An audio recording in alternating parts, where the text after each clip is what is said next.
Oke, video kali ini gua bakal bahas sidechaining di dalam DAO. Apa itu sidechain? Untuk lebih spesifiknya silakan googling sendiri, tapi bahasa umumnya yaitu proses pengkawinan.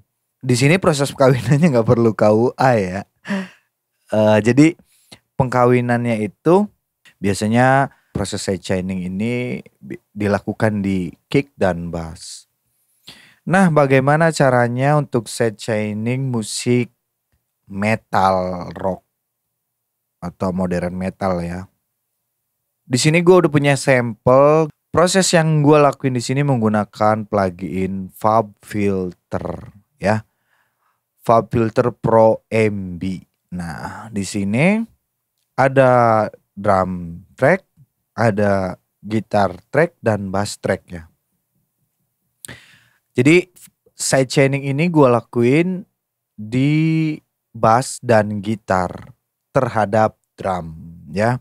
Ini bertujuan untuk hal yang spesifik seperti bass dikawinin sama kick dan gitar distorsi dikawinin sama snare. Tujuannya adalah biar si kicknya ini sama bassnya ini enggak saling volume low frekuensi, apalagi low frekuensi itu sangat krusial menurut gua ya. Jadi di sini dikawinin supaya tidak terjadi bentrokan frekuensi. Apa ya bentrokan? Kok bentrokan sih? Ya pokoknya itulah. Jadi lebih match gitu ya. Low frekuensi bass dan kicknya itu tidak bertabrakan gitu loh, tidak terjadi konflik ya. Dan untuk gitar sendiri dikawinin sama snare itu supaya, karena ini musik metal ya, musik metal itu identik dengan riff gitar gitu, yang cepat, terus kemudian ritmik gitar yang sangat intens gitu.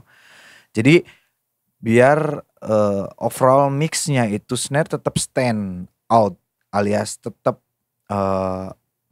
berasa gitu, terdengar, terasa muncul di genre yang kayak gini. Jadi gua lakuin sidechaining di gitar terhadap snare ya. Buat kalian yang punya metode drumnya multiple output ya, kalian bisa lakuin hal ini di instrumen spesifik di drum. Misalkan bass di routing, di sidechaining dengan kick, dan gitar di sidechain dengan snare. Tapi dalam video ini gua udah siapin bahan, dimana bahannya ini gua udah jadiin drum itu stereo out alias jadi satu output stereo. Dan ini di drum group ya. Gua lakuin sidechaining bass dan gitar itu dengan drum group. Nah ini gimana? Soalnya kick dan snare udah jadi satu di drum group ini ya, output dari drum group, dan ini stereo. Langsung aja, ini pertama gua kasih tahu ke kalian sidechaining bass dulu ya. Oke. Untuk ininya gua remove. Ini juga gua remove, mana tuh? Nih. Oke, gua remove dulu. Dan ini dia. Gua bypass. Ini gua puter dulu biar jadi perbandingan buat kalian.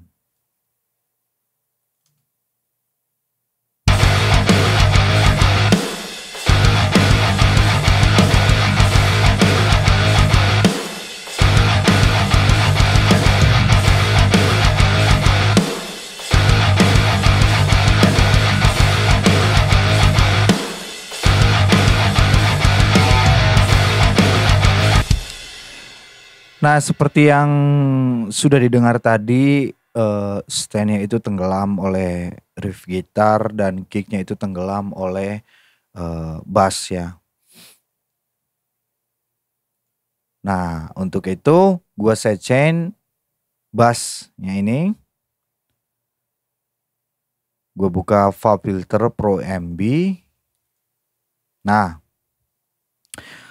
untuk cara ngaktifinnya, sidechainingnya itu, yaitu kita ulang dari awal. Kita load file filter Pro MB. Nah, setelah kita load, kita nyalakan sidechaining ini ya. Jadi ini fitur sidechainingnya biasanya ada di, kalau ini Cubase-nya Cubase Pro ya. Jadi ada fitur sidechaining di VST3 benar. Jadi buat kalian yang punya Cubase Element itu nggak bisa ngelakuin proses sidechaining ini ya. Hanya berlaku di Artist, Cubase Artist dan Cubase Pro. Tapi untuk kalian yang menggunakan DAW lain juga sebenarnya teknik ini bisa dilakuin ya. Nah, kita aktifin dulu, balik lagi kita ke dalam pembahasan. Nah, ini kita aktifin dulu fitur sidechaining. Nah, di sini ada tulisannya aktif, deaktif, sidechaining. Nah, kita aktifin dengan menyalakan tombol ininya. Kalau ininya udah menyala berarti ini udah aktif ya. Nah, tinggal kita routing. Di sini ada gambar gerigi. Gambar geriginya ini setup sidechaining routing. Nah, kita routing. Kemudian add sidechain search. Nah, searchnya itu kita ke drum group. Oke, setelah di drum group kita lakukan di low frequency ini. Oke. Kita mute gitarnya ya. Kita play bass sama kick. Sama drum.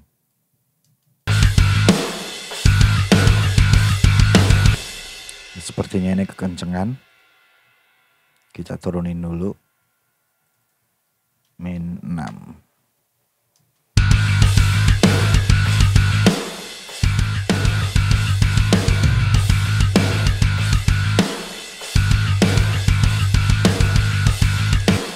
Nah, sekarang ini udah di setup ya. Misalnya kita ambil frekuensi sini lah ya. Sampai sini. Kita bakal sidechain di frekuensi ini terhadap kick. Maksudnya kick di sini yaitu low frekuensi di drum instrumennya. Karena posisinya gua itu drumnya udah jadi satu stereo. Atau gua nggak punya akses untuk kick secara individu. Jadi gua di tab expert ini pilih free dan XT. Nah, ini XT dan free. Free ini kalau band ya, misalkan kita pilih band. Band itu berarti band yang kita pilih ini akan di sidechain dengan frekuensi band dari drum. Kalau kayak gitu nanti yang ditakutkan adalah bunyi low snare dan floor juga ikut keangkut gitu loh ya. Makanya gua pilih free. Di sini ada garis ini. Ini menandakan frekuensi mana yang akan kita jadikan source untuk sidechain si bass. Oke, biasanya low di sini ya. Low kicknya di sini. Nah, si kompresornya itu ngerespon di frekuensi ini. Dengerin coba snare-nya. Ketika snare bunyi dan kick bunyi.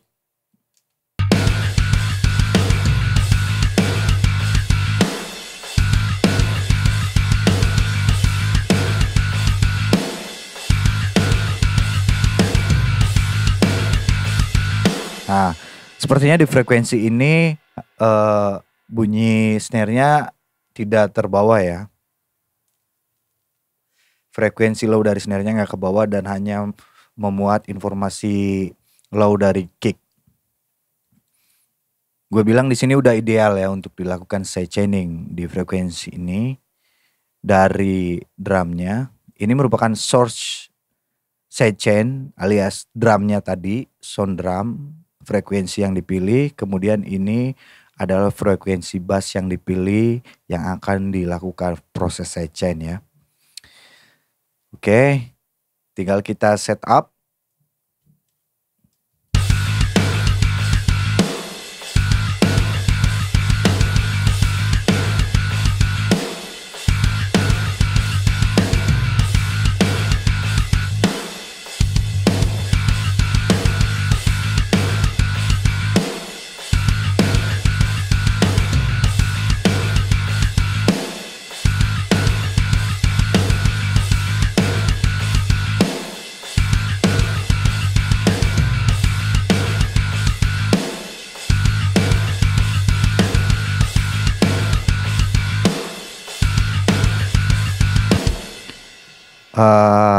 Sekarang udah dilakukan proses sidechain-nya, kemudian kita dengar ya.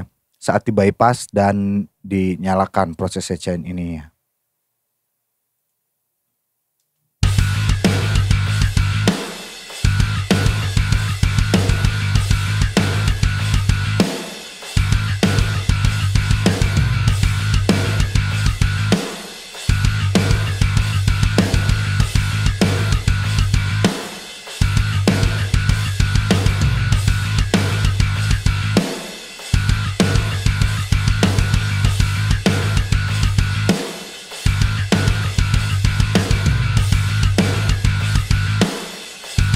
Kita bypass. Kita nyalakan ya.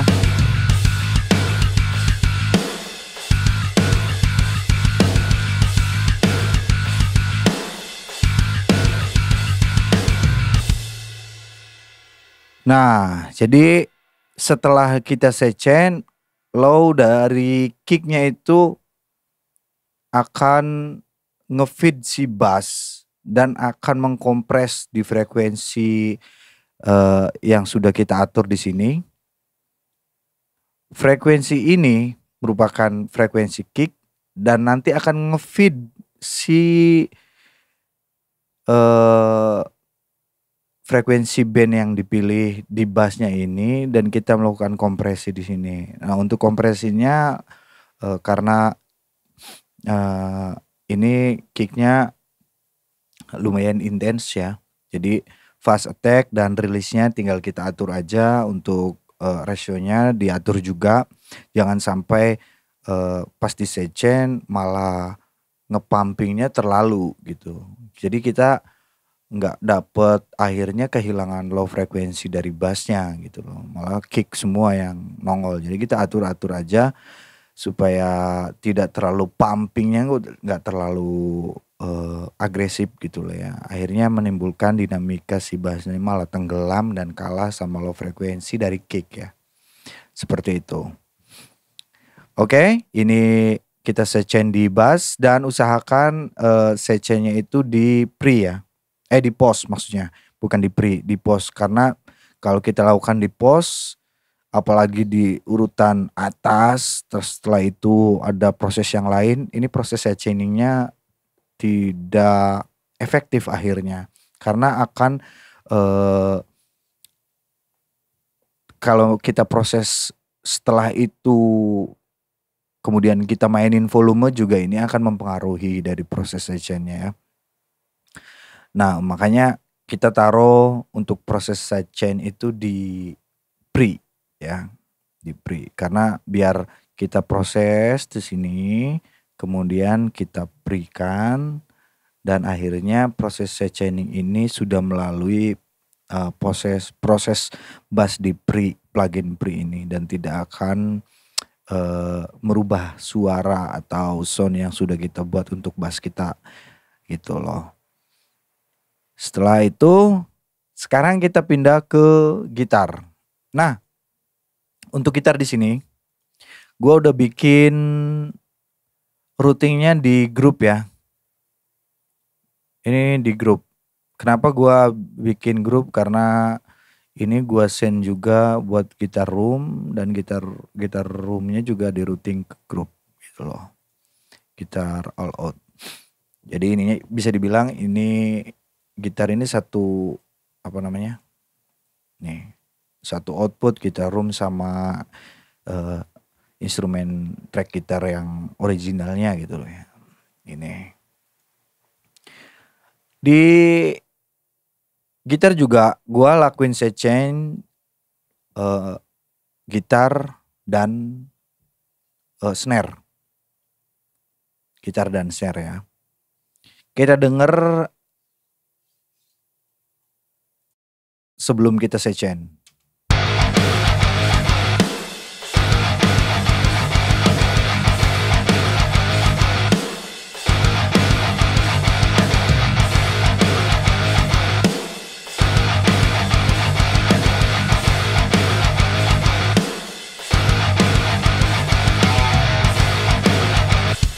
Oke, seperti yang didengar itu snare-nya tenggelam oleh riff si gitar ya, attack dari gitarnya. Jadi gue lakuin di sini load lagi FabFilter Pro M,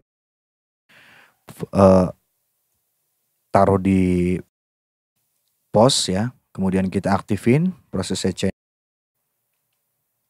Kita aktifin proses sidechain-nya, terus kita routing ke drum group. Nah, sekarang kita pilih dulu, kemudian kita ke tab expert, kemudian ke eksternal, kita free, pilih free lagi, oke.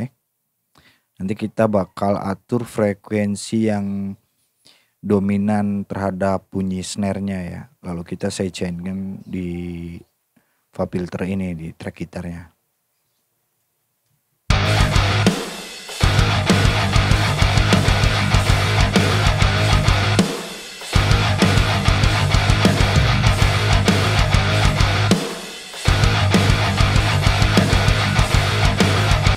Kita nggak mau frekuensi dari kick juga ikut ngefeed ke sidechaining snare dan gitar ini ya. Makanya gue pilih yang hanya memuat snare.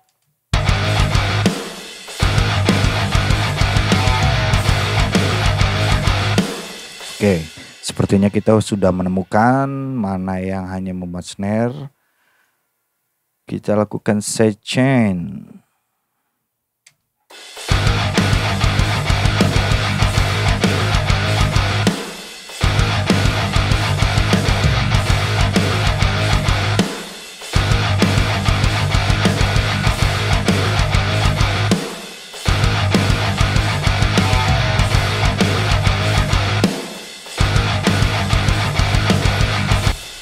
Oke, di kuping gua di band ini ya, ini yang memuat snare nih.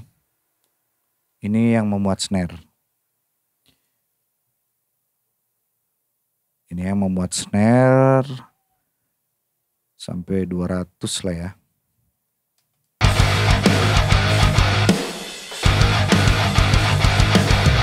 Oke, cukup sepertinya.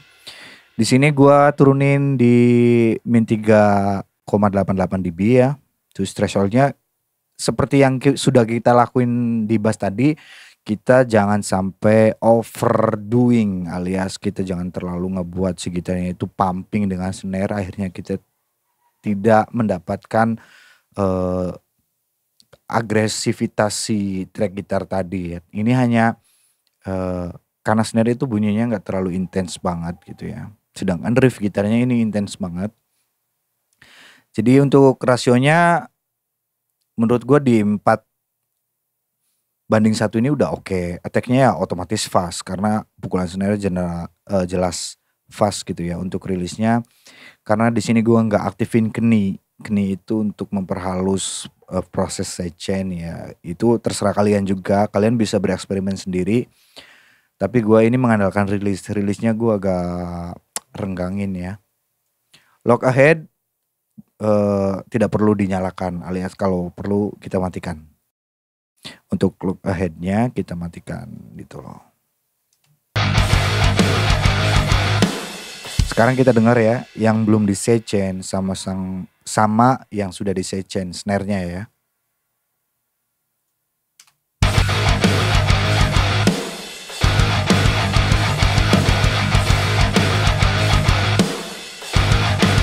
Ini kita bypass ya.